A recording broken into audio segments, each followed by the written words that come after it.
From the great state of Wisconsin, it's U.S. Senator Ron Johnson. Senator, good morning to you. Morning, guys. How you doing? We're doing very well. How's everything?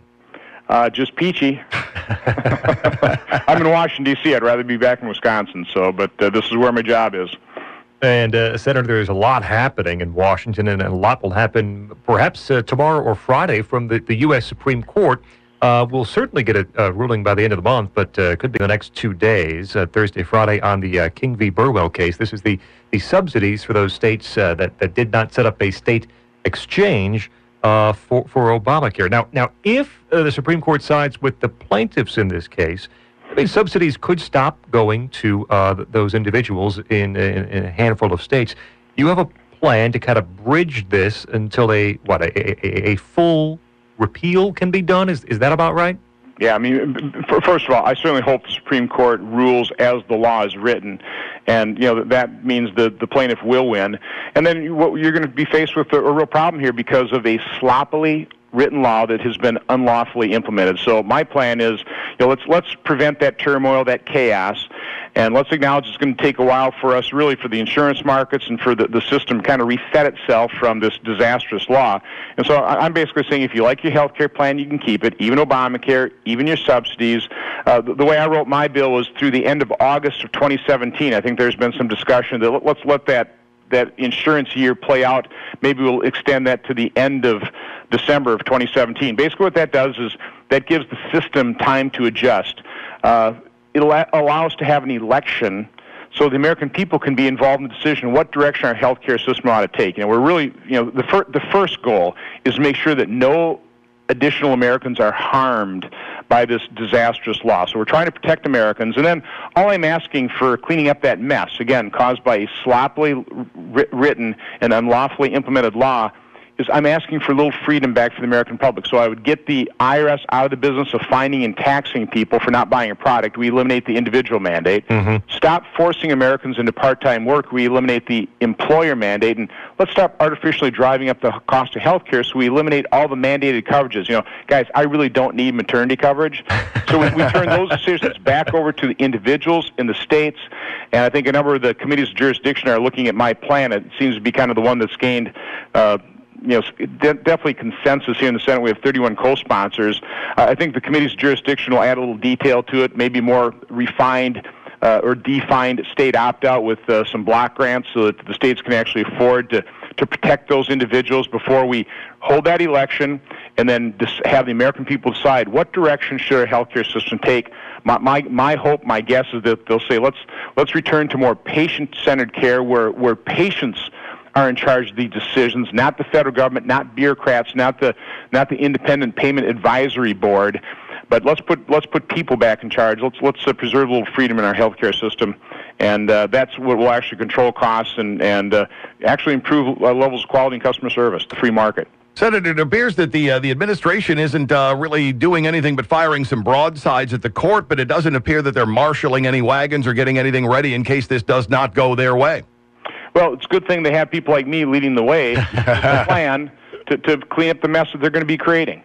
Really, we've been talking about this within the Republican conference. We've had a lot of working group discussions. There've been, it's been so false that Republicans don't have replacement plans. The problem is we have so many. Right. We haven't coalesced around one. So, again, mine is not a full replacement. It's a transition. It's a bridge to allow that election, allow the American people have that opportunity to have their voice be heard. And so, in the end, you're right. This administration has no plans. They passed this on a purely partisan basis. It's been grossly unpopular for years. It's done real harm. President Obama's repeated assurance, if you like your health care plan, if you like your doctor, you can keep them, period. Well, that was actually PolitiFact's 2013 lie of the year. Obamacare was a massive consumer fraud. If you do that in the private sector, I think you'd be facing some pretty serious legal repercussions. U.S. Senator Ron Johnson with us. It's Riley and Scott on WROK. He's from the great state of Wisconsin, of course. Senator, I heard you on Larry Kudlow's radio show over the weekend talking about this proposal. You wanted to keep it simple. You wanted to keep it clear. But in the end, any kind of plan needs to get the president's signature on it to be law. What would coerce the president to go along with your plan in this way? Well, I'm thinking 6.5 million Americans who are going to lose their subsidies, and then they lose their ability to pay for these overpriced Obamacare plans. That's what people don't realize is if you don't get the subsidy, and I'm one of these people who don't get a subsidy. My insurance rates have been skyrocketing. Other people have been writing into us. Their premiums have doubled and tripled. They don't have the subsidy, so they're really being harmed. So if 6.5 million Americans lose their subsidies, they're going to be facing dramatically higher insurance rates. And again, the chaos, the mess that had been caused by President Obama's sloppily written law, unlawfully implemented. I don't know. I would hope the American people would hold him accountable and say, Mr. President, there's a very reasonable proposal by Senator Ron Johnson, by the Republicans in Congress, that they will actually maintain the status quo, allow people to keep their plans, a real grandfather clause. We're going to actually let you, if you like your health care plan, you can keep it under our plan. What could be more fair? And then we just eliminate the very unpopular parts of Obamacare. I think there'd be a great deal of political pressure on Democrats in the Senate to support this proposal, and hopefully President Obama would see the light and say, I'm not going to allow any more Americans to be harmed by my sloppily written law. So again, it's going to require public pressure, no doubt about it. It's a political process, but again, it's the chaos, the turmoil would be President Obama's fault. There'd be a fair amount of pressure for him to take responsibility for that and act responsibly. U.S. Senator Ron Johnson with us from Wisconsin. Riley and Scott here on WROK. The TPA vote in the Senate yesterday got through, 60 votes, passed the House too. Will go to the president. There's a whole lot of misinformation. There's a whole lot of misunderstandings about what these bills do.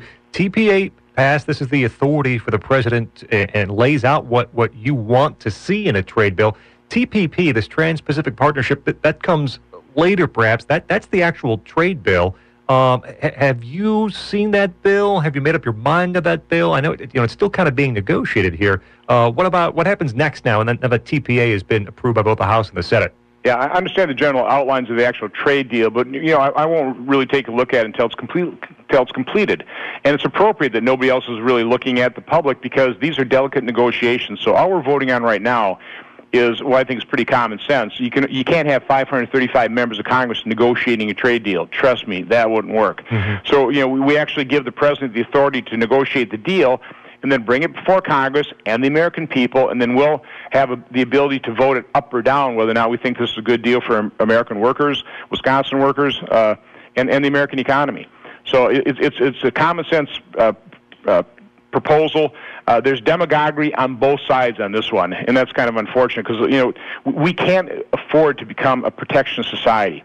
Right. We can't set up trade barriers because that'd be extremely harmful for Wisconsin agriculture, be extremely harmful for Wisconsin manufacturers, quite honestly. It's just not good for America. Free trade does benefit us globally. We don't have the luxury of choosing whether we want to compete in the global market. We have to. And being a manufacturer that successfully exported products to 20 different countries in the world, I know we can compete effectively if we get our policies right. It's just been odd to sit back and watch this from the periphery where it appears the Republicans and the president working together, the Democrats working against. That really ought to tell people something. It's the Democrats have always been opposed to free trade, but Democrat presidents have bucked their party because they actually have a responsibility and they want a legacy. They want an economy that can move forward. So people really do need to understand. President Clinton was the champion of NAFTA. Now you have President Obama, and I appreciate his leadership here. I appreciate Congressman Kind. Step up the plate. He's been getting, I think, deserved kudos for having the courage to buck his party and join in a bipartisan effort. And that's the deal. The partisanship is against trade. What's bipartisan is the fact that we really need to engage in global competition and global trade and the acknowledgement that we can compete. If we get our tax system competitive, if we have our regulatory system less onerous, keep our energy prices down. I mean, that's kind of a problem when you're artificially driving up the cost of power. That's a huge competitive advantage. We shouldn't be doing that. U.S. Senator Ron Johnson here in another minute or two. I wanted to get to this, the OPM hack, Office of Personnel Management. 18 million or so Americans, and it's not just people in D.C., it's people everywhere. It's Wisconsin residents who now have their information somewhere in China. It seems like a massive breach that should be outrage about. And yesterday, the OPM director testified and said that no one at her agency is responsible for this. This is what some people are calling the Pearl Harbor of cyber warfare. Yeah, I don't think anybody's particularly impressed with the director of OPM's response to what really is just dereliction of duty. The federal government is a bureaucracy, and it just has not responded, has not kept up with technology. Certainly the Office of Personnel Management, there were plenty of warnings from the Office of Inspector General about increasing their security. They did not respond. They're still not responding. We had a secure briefing. I'm not going to reveal any secure information or classified information, but I don't think very many people were impressed with her response. She was still sticking to the story. There was 4.2 million people who had been hacked, and it's pretty been widely reported that it's at least 18 million. And I think this administration has at least to this point, been pretty well downplaying really the significance of this. All these hacks. Whether it's against Target or Home Depot or Sony or Anthem or, just go down the list. The IRS, their system was breached because of really bad security protocol. The government is not taking this seriously. This president has not pushed, I don't think, hard enough for just a basic cybersecurity bill, information sharing with liability protection. We have got to start doing some of these basic things. We've got to take this seriously. I do not believe this administration to this point has taken cybersecurity seriously enough.